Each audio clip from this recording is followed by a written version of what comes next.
Assalamualaikum warahmatullahi wabarakatuh. Selamat Waalaikumsalam warahmatullahi pagi, sahabat kedaulatan rakyat. Pagi ini kita akan membahas terkait dengan berita di Harian Kedaulatan Rakyat, yakni dari Pemda DIY dukung kebijakan pusat terkait dengan pembatalan kegiatan olahraga. Seperti ramai dibicarakan kemarin, ada event olahraga yakni Liga 1 itu dibatalkan, kemudian juga melarang kegiatan event-event lainnya yang mengundang kerumunan massa, khususnya di bidang olahraga. Nah, bagaimana sesungguhnya kegiatan olahraga di DIY, khususnya skop daerah skop daerah terkait dengan kebijakan tersebut. Ini pemerintah memang pengen melaksanakan atau menggencarkan kebiasaan baru terkait dengan 3M, yaitu mencuci tangan, kemudian menjaga jarak, kemudian yang terakhir adalah memakai masker. Nah, ini mungkin 3M ini akan digiatkan oleh pemerintah dan masyarakat. Nah, ini salah satunya adalah dengan adanya larangan ini termasuk juga nampaknya untuk menghindari terjadinya penyebaran virus COVID-19. Nah, untuk membicarakan kebijakan Pemda DIY ini terkait dengan olahraga di DIY, telah hadir di ruang editorial pagi ini, yaitu Ketua Komite Olahraga Nasional Indonesia, KONI, Daerah Istimewa Yogyakarta, yakni Bapak Joko Pekik. Ya. Kita sapa dulu Pak Joko Pekik. Assalamualaikum, Profesor Joko Pekik. Waalaikumsalam warahmatullahi wabarakatuh. Terima kasih. Terima kasih waktunya Pak. Ini bisa kita hubungi. Ya, ini membahas berita yang terkait dengan Harian Kedaulatan Rakyat. Kali ini kita ambil adalah berita mengenai Pemda DIY yang patuh dengan kebijakan pemerintah pusat, yaitu melaksanakan larangan kegiatan event olahraga, yaitu yang berkumpul. Nah, sejauh ini KONI sendiri punya agenda terkait dengan event-event olahraga enggak sebetulnya? Sehingga dengan kebijakan ini terpaksa ditunda atau mungkin dialihkan atau mencari kebijakan yang lain. Oke. Monggo Pak Joko. Baik Mas Jono. Terima kasih sekali kesempatannya. Nah, terkait dengan kebijakan Pemda DIY yang berhubungan dengan event, di mana Pemda DIY juga patuh terhadap apa yang diinstruksikan oleh pemerintah pusat. Dalam hal ini tentu kami KONI Daerah Istimewa Yogyakarta sepakat ya, jadi menyambut baik dan setujulah dengan apa yang diambil oleh Pemda DIY terkait dengan kebijakan keolahragaan. Itu yang pertama. Kemudian yang kedua, memang ini kan kondisi darurat. Jadi semua serba dilematis ya. Serba dilematis yang saya maksud begini. Dalam keadaan normal, kegiatan olahraga mulai dari pembibitan, latihan, kompetisi, itu kan harus terus bergulir. Nggak bisa kemudian kita stop dulu, kita berhentikan dulu. Jadi kaidah esensinya seperti itu. Nah, sehingga kalau dalam satu saat seperti ini ada satu masa di mana kita tuh vakum gitu ya. Vakumnya lumayan lama loh ini ya. Maret, April, Mei, Juni, Juli, Agustus, September ya sudah 7 bulan. Nah, tentu ada sesuatu yang terpangkas di situ. Jadi ibaratnya ada satu stepping yang itu kelewat. Karena apa? Proses pembinaan prestasi itu butuh waktu yang lama. Berapa lama? 10 tahun. Nah, kalau kita kehilangan 1 tahun, ya 1 tahun, maka untuk mencapai puncak prestasi itu juga kita turun, nggak bisa sampai peak-nya gitu. Itu kaidah cara teori latihannya ya Mas ya. Ya. Nah, tentu kita tidak serta-merta nanti memaksakan seperti itu karena kondisi kan ini dialami oleh semua belahan dunia gitu, semua belahan dunia. Nah, sehingga apa yang harus kita lakukan? KONI DIY itu punya event yang cukup banyak ya. Mulai dari kejuaraan daerah, single event cabang olahraga. Kemudian di kabupaten kota itu mestinya ada Porkap dan Porkot. Kemudian di tahun 2021 nantinya kita harus ada Porda. Meskipun akhirnya kita tunda, kita mundurkan. PON yang mestinya di Oktober tahun 2020 juga kita tunda 1 tahun menjadi Oktober 2021. Nah, terkait dengan persiapan-persiapan itu maka kita harus ada satu strategi ya. Strategi. Kondisi sekarang ini memang kita belum bisa mengatakan ini new normal apa belum gitu ya. Sehingga kita masih jajak-jajak. Nah, begini, kebijakan KONI DIY terkait dengan masa pandemi menuju ke PON Papua, itu kan memang untuk menuju puncaknya sekarang mundur 1 tahun tuh dari Oktober 2020 menjadi tahun 2021 gitu ya. Nah, sehingga memang mulai Maret kemarin kita mengeluarkan kebijakan seperti halnya pemerintah mengeluarkan WFH ya, work from home ya. Kami juga begitu, KONI DIY memberikan kebijakan kepada atlet terutama yang disiapkan untuk puslada PON menuju PON Papua itu dengan TFH dari training from home. Latihan di rumah, training from home. Jadi latihan di rumah atau dengan kata lain latihan mandiri ya, mandiri. Sebagus apapun latihan mandiri ini memang tidak seperti hanya latihan konvensional. Alatnya terbatas, kemudian tidak didampingi pelatih, motivasi berlatih juga kurang. Nah, itu yang menjadi kendala. Sehingga kami mencanangkan, karena kondisi pandemi seperti ini, kemudiannya juga mundur 1 tahun, maka kita ancang-ancang Mas Jono. Ancang-ancang itu begini. Harapan kita 1 Januari 2021 kita sudah bisa akselerasi. Jadi latihan konvensional untuk mengenjot kekurangan ketinggalan. Nah, untuk tahun 2020 kita terpaksa mau tidak mau hanya membawa mereka berlatih training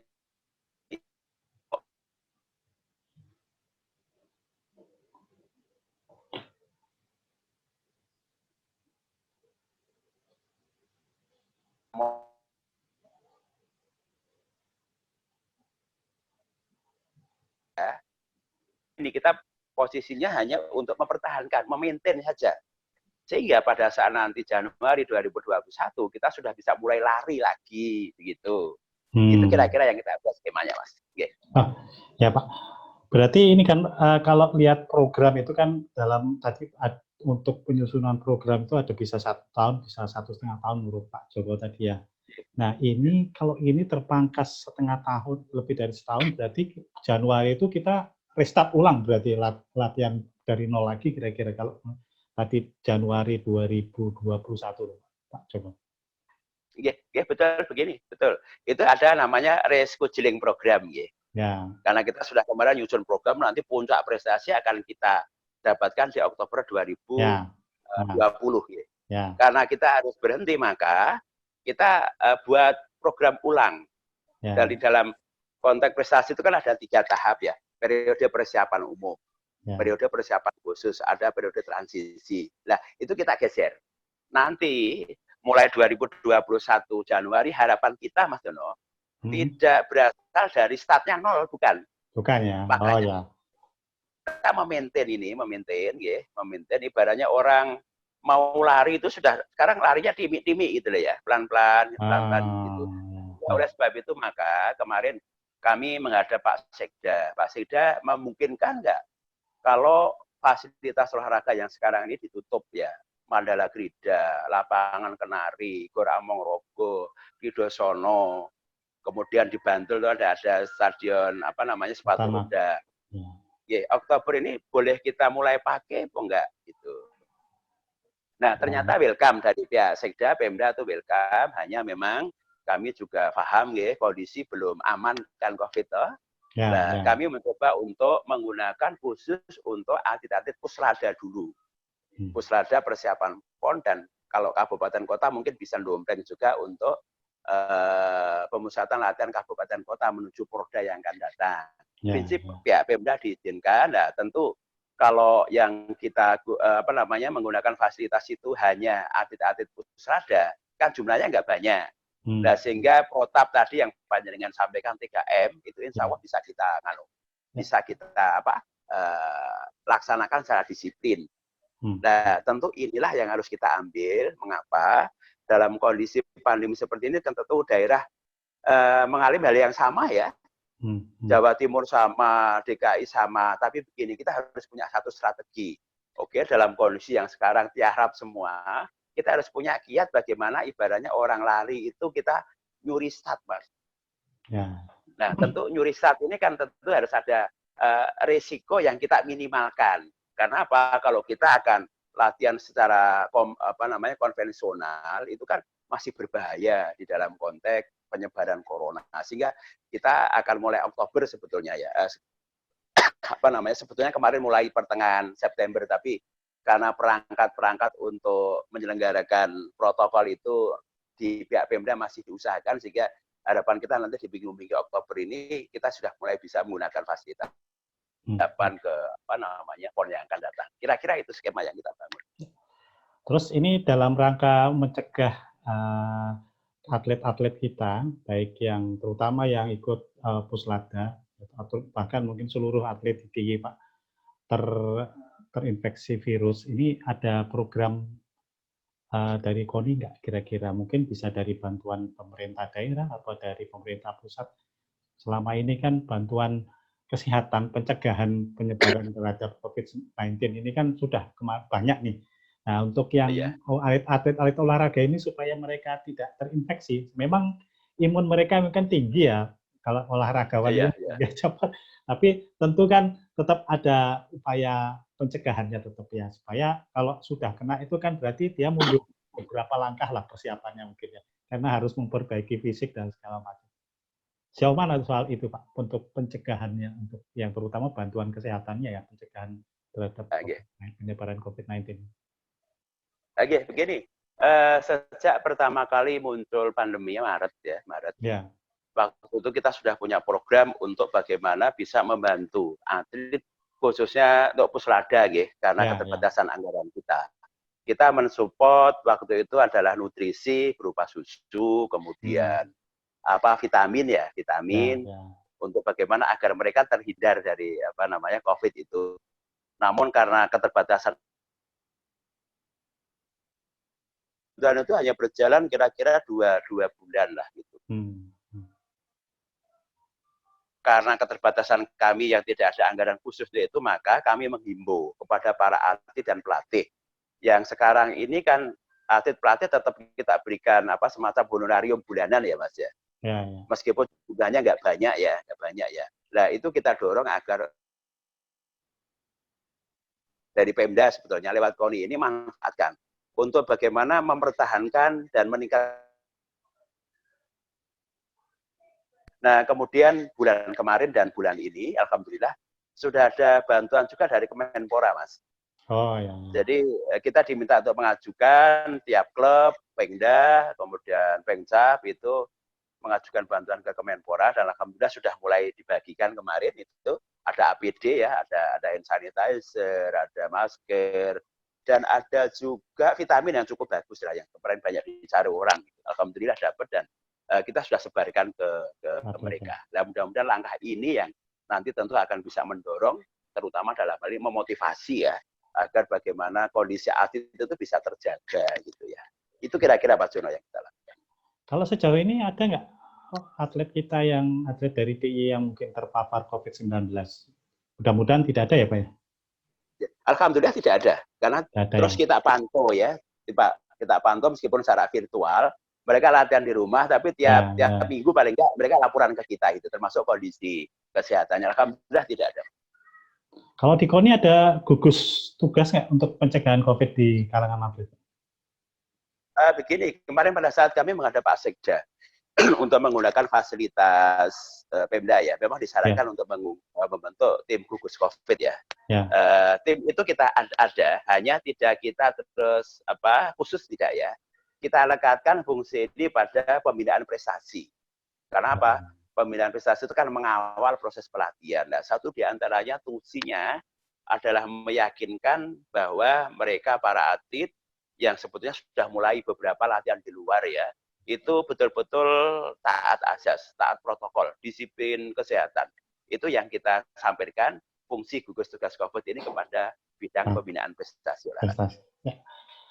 Nah ini kalau tadi bicara agenda tadi Pak Profesor Joko tadi Januari sudah mulai ya artinya start lagi lah, tapi bukan dari nol ya Pak ya. Berarti sudah dirancang barangkali event yang mungkin mengukur kemampuan atlet Pak. Berarti kalau begitu, kalau 2020 berarti tidak ada sama sekali tidak ada pertandingan dan ada larangan gitu ya. Berarti untuk mengukur prestasi lomba-lomba mungkin 2021 ya mulai dilakukan ya lomba-lomba untuk mengukur kemajuan atlet itu hasil latihan mereka. Oke, begini, ada dua hal yang kita lakukan. Ya. Yang kita sebut dengan safe safe pengukuran pribadi. Ya. Jadi gini, kita berikan instrumen para atlet itu untuk mengukur kemampuan dia. Ya, jadi self measurement namanya. Misalnya pemain voli dia harus bisa meningkat lompatannya gitu ya. Nah, itu kita berikan ini loh tesnya. Coba Anda tes sendiri di rumah, laporkan ke kami. Itu sudah kita lakukan bulan-bulan yang lalu. Kemudian rencananya di pertengahan Oktober, Pak Jono, kita akan mengadakan tes beneran, tapi dengan protokol ya. Dan atlet kita kan nggak banyak. Atlet kita untuk persiapan ke PON itu hanya 150-an kok. Jadi nanti kita gelar beberapa sesi, beberapa hari sehingga kita bisa disiplin protokol ya, tidak kerumun, terlalu pakai masker dan sebagainya. Nah itu yang kita lakukan. Nah kemudian juga sudah ada beberapa cabang itu yang mengadakan kejuaraan tapi virtual, ya virtual. Bisa dilakukan. Misalnya Kempo kemarin yang menyelenggarakan. Kemudian silat misalnya, itu kan yang nomor-nomor seni ya. Nomor seni kan bisa. Seni bisa. Ya, itu yang kita lakukan. Sehingga harapan kita nanti di 2021 itu sudah ada event beneran yang kita bisa lakukan untuk mengukur kemampuan mereka. Ada tryout lah begitu ya. Nah, tentu nanti kita masih melihat perkembangannya apakah mungkinkah di tahun 2021 ini bisa melakukan tryout secara konvensional gitu. Kira-kira itu yang kita lakukan. Ya. Mengenai target gimana Pak? Dengan kondisi seperti ini, mungkin daerah lain sama ya kejadiannya. Tadi Pak Profesor Joko tadi ya kita curi start. Barangkali ada revisi target atau sama Pak? Barangkali dengan kondisi seperti ini Pak? Begini, memang di satu sisi kita harus tetap semangat, optimis gitu ya. Di sisi lain kita juga jangan realistik gitu. Nah, sehingga target yang kita canangkan 11 emas itu setelah kita diskusikan beberapa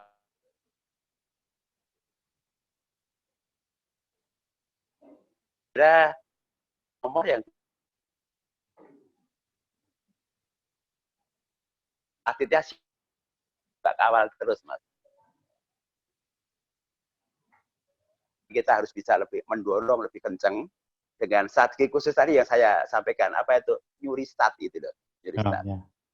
Ya, itu satu. Kemudian yang kedua ngaten, kita berandai-andai ya. Seandainya nanti tahun 2021 kok kondisinya masih belum jelas gitu. Padahal PON-nya kan tetap aja di Oktober 2021. Ya. Nah, sehingga kita punya ancangan begini. Oke, strategi kita kalau kemarin kan kita melakukan pelatihan kira-kira sama 150 atlet itu. Nanti akan kita buat skema. Kita akan betul-betul sangat fokus kepada atlet yang potensi medali emas. Tentu dengan tidak mengabaikan yang lain ya. Ya kira-kira nggak banyak kok itu. Kira-kira 30-an atlet lah. Ya karena kita kita yang maksudnya yang potensi sekali medali emas ya. Kira-kira 30 paling banyak 50 atlet. Nah, kalau kondisi 2021 masih belum menentu, bayangan kami, mereka akan kita camp, Mas. Akan kita latihan isolasi. Jadi satu camp dia nggak boleh keluar, dia latihan di situ. tentu kan akan terkawal ya. Sebelum dia masuk camp kita adakan tes untuk corona, entah itu swab test atau Ya, ya, PCR dan ya, ya. sebagainya. Sehingga mereka latihan terfokus di situ. Agar apa? Dia bisa seperti latihan konvensional di situ. Karena pada saat nanti kita akan bertanding di 2021 Oktober kan harus punya fighting yang tinggi. Ya, ya. Hanya memang resikonya adalah pembengkakan anggaran. Nah, itu sudah Perkaranya di mengajukan situ. belum, Pak? Itu. Dan rencana itu akan ada pengajuan, kan sudah 2020, berarti 21 ya, Pak ya? Itu rencana anggarannya sudah diusulkan untuk yang tadi, yang latihan isolasi, Gini, dengan isolasi itu. kalau untuk isolasi memang belum, tapi Belum ya? begini, kita masih mendesain secara umum. Oh, Presiden secara umum itu artinya di tahun 2020 kemarin yang kita mestinya berangkat ke Papua, Papua ya. kan sudah disediakan anggaran yang lumayan cukup oleh Pemda, Ya, cukup lah ya, gitu, karena kita ada di angka 29 M gitu. ya, ya, Nah, tapi karena ada pandemi kan direfocusing kan, ya. refocusing itu ada 20 M yang kembali ke pemerintah, sehingga kita hanya punya 9. Nah, harapan kita di 2021 itu paling tidak ya sama dengan tahun 2020 lah gitu. Jadi masih pola biasa ya, biasa. Lah Biasa, ya, seandainya ya.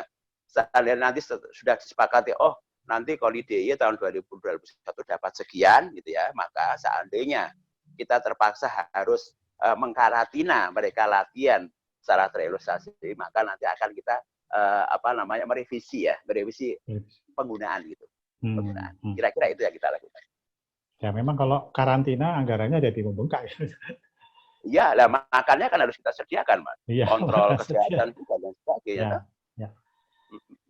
Tadi mohon maaf tadi kepotong ada agak sinyal agak buruk. Target realisasi tadi berapa, Pak? Targetnya kita tetap 11 medali emas. 11 medali emas ya.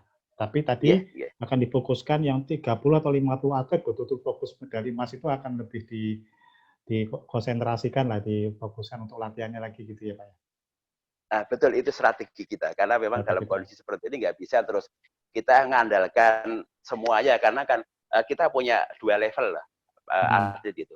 Level 1 itu yang prediksi potensi emas, kemudian level 2 itu yang prediksi yang lain yang masih agak ragu. Nah, kita akan sangat fokus ke proyeksi medali emas. Emas pun level 1 itu ada 50 atlet. Nah, 50 pun kan ada yang betul-betul ini potensi sekali gitu loh. Yang potensi sekali itu sekitar data kita katakan 30 kira-kira itu. Nah, sekarang pertanyaan terakhir saya, Pak. Ini tadi kan fokus ke PON ya, Pak. PON Papua 2021 ya sudah. Sekarang untuk pembinaan atlet muda. Nah, untuk pembinaan atlet muda ini kan juga perlu, Pak. Nah, itu apakah juga ikut dari bagian yang harus dipecahkan di saat pandemi COVID-19 ini? Saya kira harus. Karena kita nggak mungkin hanya ngurusi atlet senior, elit atlet ya. Tapi pembinaan junior itu merupakan satu kunci keberhasilan. Nah, untuk itu gini, kita memang mendorong klub ya. Klub. Karena basic pembinaan itu kan berawal dari klub ya. Yang kita dorong, tentu klub ini berada di bawah pengurus kabupaten cabang olahraga. Pengurus kabupaten cabang olahraga itu di bawah KONI kabupaten kota. Itu yang kita dorong terus. Apa bentuk dorongan kita? Kalau dalam bentuk bantuan finansial tentu nggak memungkinkan, ya, karena skemanya kan klub berada di bawah Pemkab di bawah KONI kabupaten kota, maka anggaran dari mereka dari kabupaten kota gitu. Yang DIY lakukan apa? Mensupport bagaimana meningkatkan SDM. Pelatihnya kita berikan pelatihan agar mereka mampu mencari atlet ya. Sekarang konsepnya bukan menemukan atlet ya, mencari atlet dari bawah. Itu yang kita ajari lah gitu. Nah, makanya kontribusi kita terhadap pembinaan usia muda itu dalam konteks bagaimana kita menyediakan SDM. Dengan berbagai pelatihan sekarang sering kita lakukan Mas Jono, dan untungnya dengan kondisi pandemi seperti ini kan kita bisa pelatihan virtual kan kapanpun kan bisa gitu. Itu yang kita ambil positifnya. Pak, mungkin terakhir Pak, pernyataan penutup dari Pak Profesor Djoko, ini sebagai motivasi atlet lah, supaya tetap berlatih supaya tetap semangat di tengah pandemi COVID-19, Pak. Terutama ini bagaimana mereka tidak terinfeksi COVID-19, Pak. Baik, Mas Jono, terima kasih. Kondisi pandemi ini tidak bisa kita hindari. Ini harus kita hadapi. Pembinaan atlet harus berjalan terus. Maka yakinkan para atlet tetap semangat untuk berlatih. Semangat yang tinggi untuk berlatih, karena tugas atlet itu hanya ada 3 tugas atlet itu. 1 latihan, yang kedua latihan, yang ketiga latihan. Untuk menuju puncak prestasi. Waktu sangat terbatas, kondisi belum aman, maka tetap berlatih keras dengan menggunakan protokol yang disiplin. Itu harapan kita menjadi pemicu untuk kita terus semangat berlatih. Oke. Terima kasih Profesor Joko ya atas pernyataannya, wawancara kita pada pagi hari ini. Semoga tetap memberi semangat para atlet kita, atlet dari DIY untuk berprestasi di masa mendatang, Pak. Matur nuwun, Pak. Wassalamualaikum warahmatullahi wabarakatuh, Pak. Waalaikumsalam warahmatullahi wabarakatuh.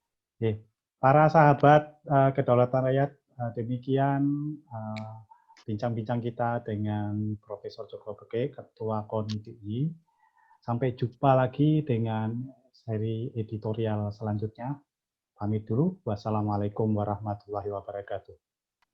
Berita mengenai kebijakan dari Pemda DIY yang dikeluarkan oleh Sekda DIY, yaitu Bapak Baskoro Aji, yang menyatakan bahwa DIY